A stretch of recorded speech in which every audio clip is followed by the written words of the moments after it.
Bismillahirrahmanirrahim. Assalamu alaikum dear students. Here is Sadia Naseem, your science teacher from Bahia Foundation College, Nusharaf Road. Students, we were discussing the topic fossil fuels, burning of fossil fuels, pollution caused by the fossil fuels and major environmental problems caused by the fossil fuels. In my previous lecture, I told you how long these fossil fuels will last.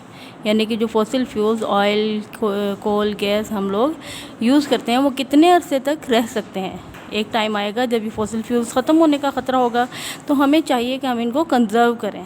Conserve करने का मतलब क्या होता है कि इसका best possible use करें, इनको वेस्ट ना करें, जितना चाहिए उतना ही इस्तेमाल करें और बहुत सोच समझकर अच्छे तरीके से फॉसिल फ्यूल्स को यूज़ करने को फॉसिल फ्यूल्स की कंजर्वेशन कहा जाता है। ठीक है, तो today our topic is conservation of energy supplies in cooler climate. वो एक क्लाइमेट जहाँ पे सर्दी ज़्यादा होती है, जहाँ वो कंट्रीज जहाँ पे ठंड ज़्यादा होती है, क्लाइमेट बहुत कूल होता है, वहाँ पे आप कैसे कंजर्व कर सकते हैं फॉसिल फ्यूल्स को। फर्स्ट ऑफ ऑल, कंजर्वेशन क्यों ज़रूरी है। लुक एट दिस हाउस,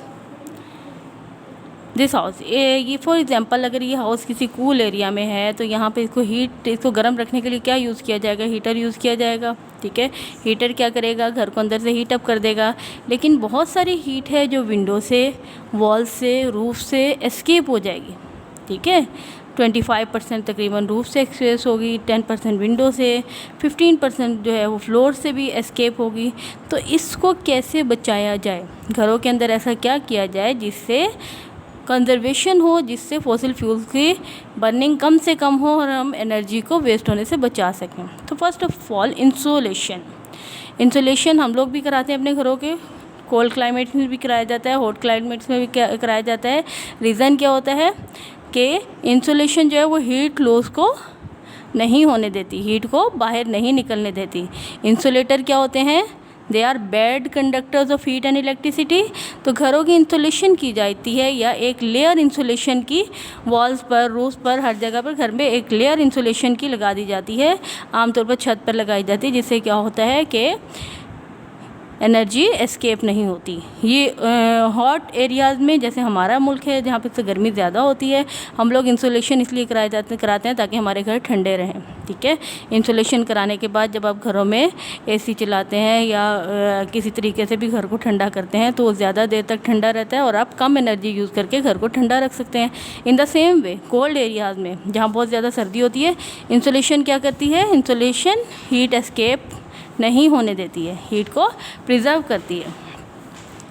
ये तो एक मेथड हो गया। Second method is double glazing. Double glazing ये होता है कि आप विंडोज़ डबल कर दें। ठीक है, लुक एट दिस, ये एक विंडो है, इसके साथ एक विंडो और ऐड कर दें। ठीक है, इसके साथ एक और विंडो ऐड हो जाएगी तो क्या होगा, दोनों विंडोज़ के बीच में स्पेस आ जाएगी। स्पेस में क्या होगा, एयर होगी। Air is a bad conductor of heat and electricity. Air is a bad conductor of heat. तो ये जो दरमियान में एयर की एक लेयर होगी वो क्या करेगी, एनर्जी वेस्ट नहीं होने देगी। ठीक है, टेम्परेचर चेंज नहीं होने देगी। या फिर दूसरा तरीका ये है कि windows are replace by special double windows.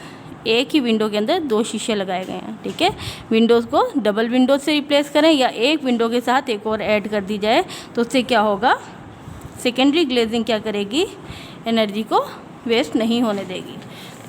एक और मेथड हमारे पास आ जाता है, that is drought एक्सक्लूडर्स।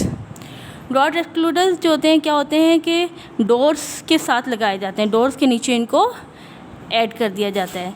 Drought can be often stop by fixing strips of the plastic और फोम। प्लास्टिक या फोम से बने होते हैं जिसे हम डोर के नीचे लगा दिए जाते हैं। अब ये क्या करता है कि हमारे डोर के नीचे जो जगह होती है, दरवाजे के नीचे थोड़ी सी जगह होती है, वहाँ से जो हीट एस्केप हो रही है उसको रोकता है, वहाँ से हीट एस्केप नहीं हो सकती है। ठीक है, which brush against the floor can be fix along the bottom of the door. This let them open and close but stop cold air blow in under the door. अब ये लगाने के बाद क्या होगा, डोर तो इजीली खुलेगा, बंद होगा, लेकिन क्या होगा, हवा इसमें से नहीं गुजर सकेगी। जब दरवाज़ा बंद होगा तो हवा नहीं गुजर सकेगी, जिसकी वजह से रूम का टेम्परेचर जल्दी चेंज नहीं होगा। लास्ट पे is hot water cylinder jackets. घरों में आमतौर पर क्या होता है, usually store in copper cylinder. Hot water कहाँ स्टोर किया जाता है, कॉपर सिलेंडर में। अब कॉपर तो मेटल है, metal is a very good conductor of heat, तो उससे क्या हो गया, बहुत जल्दी वो पानी कुछ देर के बाद ठंडा होना शुरू हो जाता है। उसकी वजह से क्या होता है कि आपको ज़्यादा से ज़्यादा एनर्जी या इलेक्ट्रिसिटी यूज़ करनी पड़ती है या फॉसिल फ्यूल्स की बर्निंग करनी पड़ती है ताकि उसे दोबारा गर्म किया जाए। तो उसका तरीका क्या होता है कि उस सिलेंडर के ऊपर एक जैकेट लगा दी जाए, ये जैकेट स्ट्रिप्स के साथ लगा दी जाए, जो क्या करेगी, इंसुलेशन करेगी, टेम्परेचर जल्दी चेंज नहीं होने देगी, ठीक है, टेम्परेचर को मेंटेन करेंगी। Covering the cylinder with thick jacket filled with the insulating material slow down the heat loss and so save the fuel, ठीक है। ये जैकेट क्या करेगी, हीट लॉस को रोक देगी और फ्यूल हमारा सेव रहेगा। The cost of insulating hot water tank can be recovered in a few months, ठीक है, मतलब ये इतनी यूज़फुल है कि इसकी कीमत कुछ ही मंथ में आप रिकवर कर लेते हैं। ओके, अब आपके घरों में अगर एग्जांपल ली जाए इस जैकेट की, आमतौर पर गर्मी के मौसम में पानी अगर आप ठंडा पानी है आपके पास, उस पानी को अगर आप लोग सिंपल किसी भी मेटेलिक जैग में रखते हैं या आप